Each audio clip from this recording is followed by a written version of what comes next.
नमस्कार, ये आकाशवाणी है। अभी आप अनुज कुमार शर्मा से समाचार सुनेंगे।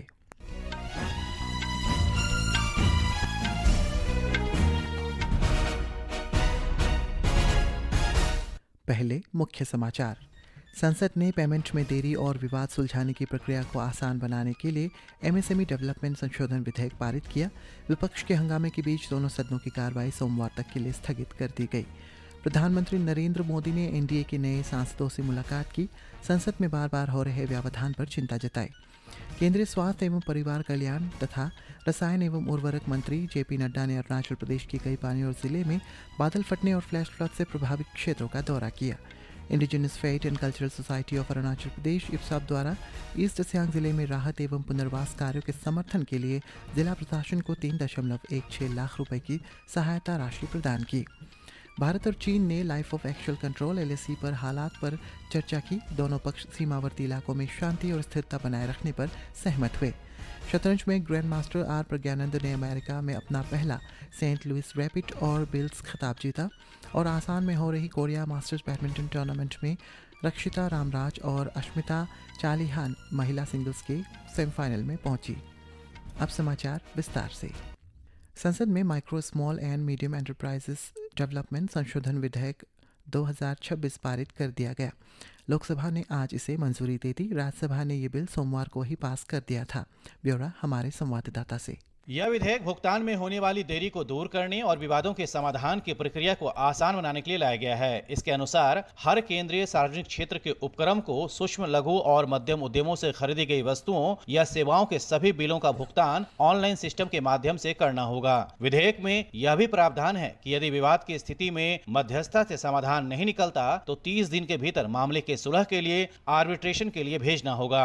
इसके अलावा पक्षों की दलीलें पूरी होने की तारीख से 90 दिनों के भीतर निर्णय देने का प्रावधान है। यदि कोई मामला 6 महीने से अधिक समय से लंबित है तो आपूर्तिकर्ता को तय की गई राशि का कम से कम 50% भुगतान करना होगा। इसके अलावा विधेयक में दंड का भी प्रावधान है। यदि कोई व्यक्ति पंजीकरण के लिए जानबूझकर गलत जानकारी देता है तो पहली बार उसे चेतावनी दी जाएगी। इसके बाद दोबारा गलती करने पर 1000 रुपए से लेकर 50,000 रुपए तक का जुर्माना लगाया जा सकता है। दीपेंद्र कुमार, आकाशवाणी समाचार, दिल्ली।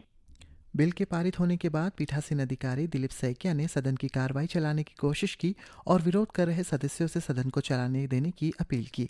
उन्होंने हंगामा पर नाराजगी जाहिर करते हुए कहा है कि इस तरह का विरोध देश की लोकतांत्रिक व्यवस्था के लिए ठीक नहीं है। संसदीय कार्य मंत्री किरण रिजिजू ने भी विपक्ष के रवैये पर चिंता जताया और कहा है कि केंद्रीय गृह मंत्री अमित शाह हमेशा सत्र के दौरान संसद आते हैं और देर रात तक मौजूद रहते हैं। हंगामा जारी रहने पर पीठासीन अधिकारी ने सदन की कार्रवाई दिन भर के लिए स्थगित कर दी और कहा है कि सदन अब सोमवार सुबह 11 बजे फिर शुरू किया जाएगा। इससे पहले जब सुबह 11 बजे सदन की कार्रवाई शुरू हुई तो लोकसभा अध्यक्ष ओम बिरला ने भारत छोड़ो आंदोलन के स्वतंत्रता सेनानियों और शहीदों को श्रद्धांजलि अर्पित की। महात्मा गांधी के ऐतिहासिक करो या मरो के आह्वान को याद करते हुए श्री बिरला ने इस आंदोलन को राष्ट्र एकता, साहस, सच्चाई और अहिंसा का एक स्थायी प्रतीक बताया। इसके बाद श्री बिरला ने प्रश्नकाल शुरू करने की कोशिश की, लेकिन विपक्ष के सदस्यों ने उन्होंने विरोध प्रदर्शन के दौरान कथित पुलिस कार्रवाई का मुद्दा उठाया। लोकसभा अध्यक्ष ने सदन की कार्रवाई में व्यवधान न डालने का अनुरोध किया। लोकतंत्र को सशक्त और मजबूत करना है तो चर्चा और संवाद ही इसका रास्ता है। मैं आपसे हर बार आग्रह करता हूं, लेकिन आपका आचरण संसदीय मर्यादाओं के अनुरूप नहीं है। इस पर आपको विचार करना चाहिए। सदन चर्चा, संवाद और विशेष रूप से प्रश्नकाल के अंदर माननीय सदस्यों के महत्वपूर्ण प्रश्न के लिए होता है। मेरा आपसे आग्रह, आप प्रश्नकाल चलने दें। आप सदन नहीं चलाना चाहते, ये व्यवहार आचरण आपका उचित नहीं है। नीट मुद्दे पर छात्रों के विरोध प्रदर्शन के दौरान कथित पुलिस कार्रवाई समेत कई मुद्दों पर विपक्ष के हंगामे के बाद राज्यसभा की कार्रवाई दिन भर के लिए स्थगित कर दी गई।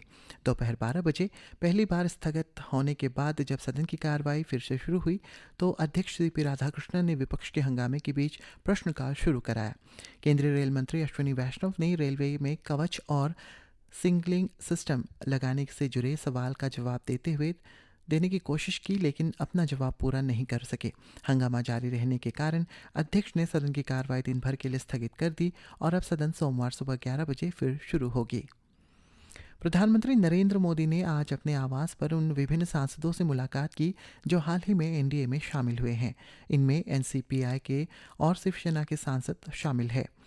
बैठक के बाद संसद परिसर में पत्रकारों से बात करते हुए शिवसेना सांसद ज्योति सावित्री नागथन बागमारे ने कहा है कि प्रधानमंत्री ने संसद में बार बार हो रहे व्यवधानों पर चिंता जताई है। उन्होंने कहा है कि प्रधानमंत्री ने कहा कि बार बार होने वाले व्यवधानों के कारण नए चुने गए और प्रतिभाशाली सांसद सदन में अपनी बात नहीं रख पाते हैं। केंद्रीय स्वास्थ्य एवं परिवार कल्याण तथा रसायन एवं उर्वरक मंत्री जेपी नड्डा ने अरुणाचल प्रदेश के कई पान्योर जिले के पोसा और निप्को कॉलोनी में बादल फटने और फ्लैश फ्लड से हुई प्रभावित क्षेत्रों का दौरा किया। उन्होंने गत 24 जून को आई भीषण प्राकृतिक आपदा के बाद हुए नुकसान का जायजा लिया तथा राहत, पुनर्वास और पुनर्स्थापन कार्यों की प्रगति की समीक्षा की। दौरे के दौरान केंद्रीय मंत्री ने स्थानीय निवासियों और आपदा प्रभावित परिवारों से व्यक्तिगत रूप से मुलाकात की तथा उनकी समस्याओं और चिंताओं पर विचार किया।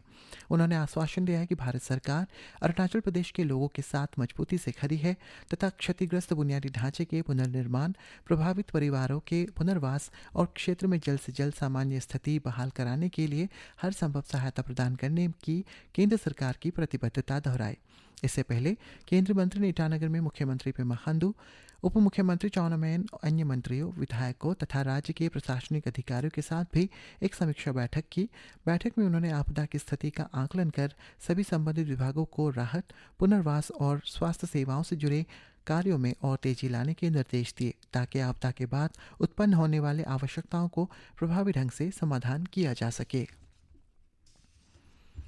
Indigenous faith and cultural society of Arunachal Pradesh इप्साप द्वारा ईस्ट सियांग जिले में राहत एवं पुनर्वास कार्यों के समर्थन के लिए जिला प्रशासन को 3.16 लाख रुपए का सहायता राशि प्रदान की है। इस संबंध में चेक औपचारिक रूप से ईस्ट सियांग उपायुक्त सोनालिका जीवानी को सौंपा गया। सहायता राशि प्राप्त करते हुए उपायुक्त ने इप्साप के इस मानवीय सहयोग के लिए आभार व्यक्त किया तथा समुदाय के कल्याण के प्रति संगठन की प्रतिबद्धता की सराहना की। उन्होंने कहा है कि इस प्रकार के सामूहिक प्रयास राहत कार्यों को मजबूत बनाते हैं और आपदा के बाद अपना जीवन दोबारा बसाने का प्रयास कर रहे परिवारों को सार्थक सहायता भी प्रदान करती है। भारत चीन सीमा पर परामर्श और समन्वय के लिए कार्यतंत्र की 36वीं बैठक के दौरान भारत और चीन ने खुलकर चर्चा की और वास्तविक नियंत्रण रेखा पर स्थिति की समीक्षा की। कल नई दिल्ली में आयोजित कार्यक्रम में पेश करते हैं एक रिपोर्ट हमारे संवाददाता से।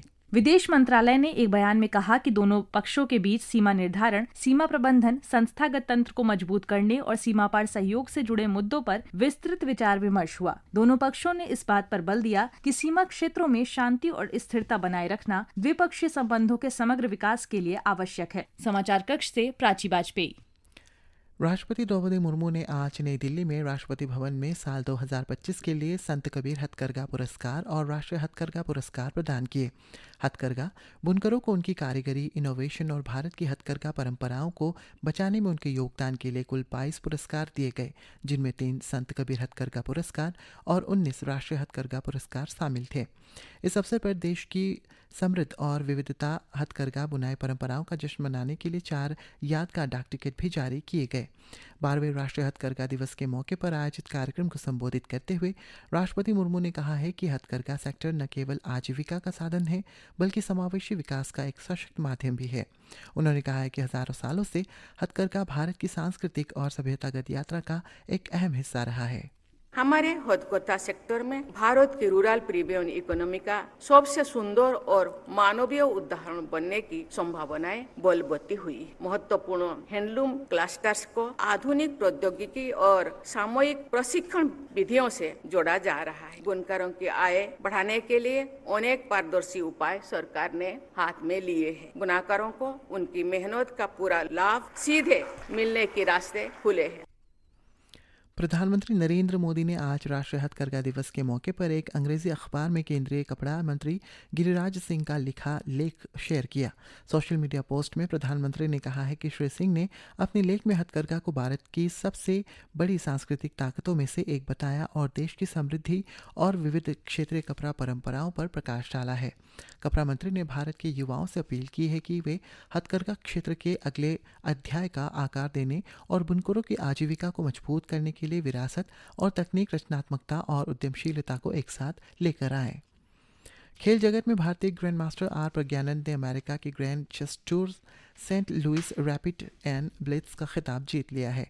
20 साल के प्रज्ञानंद ने उज्बेकिस्तान के ग्रैंड मास्टर जोबोखिर सिंदारोव के साथ दूसरे आखिरी राउंड में ड्रॉ खेलकर चैंपियनशिप अपने नाम किया। इसी के साथ ये समाचार बुलेटिन समाप्त हुआ। नमस्कार।